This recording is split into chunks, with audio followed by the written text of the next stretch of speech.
Kausapin natin si Kenneth Atienza, ang totoong breadwinner na makeup artist. Ayan, dito ka. Siya ang totoong breadwinner na makeup artist. So ano ka ba? Freelance makeup artist? Freelance. Or Freelance. Kailan ka pa naging breadwinner? Since nung bata pa ako, parang gumagawa na ako ng paraan para makatulong. Kasi nung time na bata pa ako, namulat na ako sa sobrang hirap talaga. Tapos nakikita ko yung laging nanay ko na laging stress. Lagi sila nagtatalo ng tatay ko.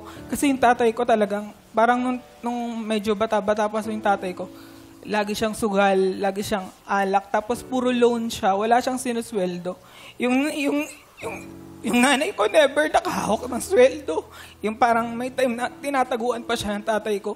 Minsan naglo-loan na hindi na namin alam kung saan niya ginamit. Tapos nung bata ako, sobrang hirap. Gumagawa ko ng paraan, nagtitinda ako ng mangga sa school. Kasi wala talaga, bukod sa hirap, ako pa yung isa sa parang iba yung treatment sa akin ng tatay ko. Gawa ng gender ko.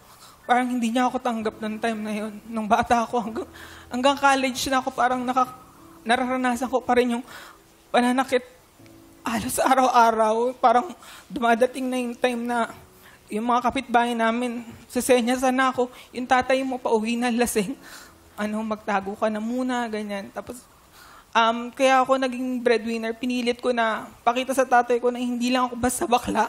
Ako yung bakla na may matutulong, may magagawa, tsaka pipilitin kong maging matinong bakla. Nakala niya, ang tingin niya nun sa akin, parang malas sa pamilya. Pero sa lahat ng nagawa ko, as in, nag-start ako na kung ano nung tinitinda ko, tapos may time na nung college na ako, hindi talaga nila akong kayang i-support. Pumunta ako ng school sa Cavite State University sa college. Nag-try ako, naghanap ako ng scholarship na pwede kong mapasukan, pero yung grade ko kasi ang baba. Kasi ang baba ng grade ko hindi dahil mahina ako, kasi madalas nagkakating ako kasi wala akong maibayad sa test paper, wala akong kahit pisong baon. Kaya gumagawa ko ng paraan nun. So, tapos nung... okay. Apo, naikwento mo na lahat ng gusto kong itanong. Hindi, ayun. Yung pagbe-breadwinner niya, yun ay dahil una, naramdaman mo kailangan mong tumayo dahil walang nakakapag-provide for the family. Dahil yung tatay mo ay hindi nakakapagpasok ng pera at nakikita mo yung paghihirap ng nanay mo. So, kinailangan mong magkusa. Kaya naging breadwinner. At higit sa lahat, nag-breadwinner siya para patunayan niya ang bilang niya sa kanyang pamilya. Dahil bilang isang, ano ba ang iyong gender identity?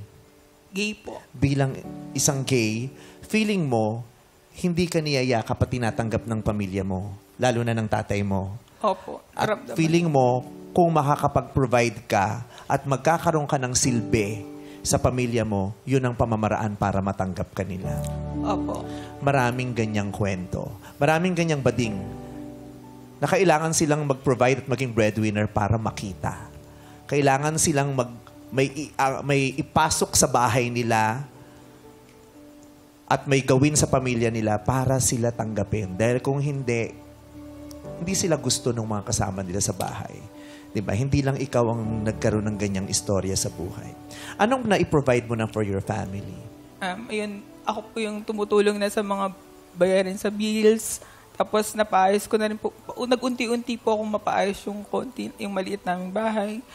Dati... Napasimento mo na? Pasimento na po. Dati lupa lang yung sahig namin. Parang tagpi-tagpi lang. Parang... May pabubong na. Ganyan. Ganyan. So, pero yung tatay mo, okay na kayo? Yes po, sobrang okay. Bading na yung tatay niya ngayon. Charot. Nung nakapag-provide ka na for the family, tinanggap ka na ng tatay mo? Naramdaman mo? Sobrang tanggap na tanggap po niya ako. As sobrang supportive na tatay ko ngayon. As in, sobrang close naman kami ng tatay ko ngayon.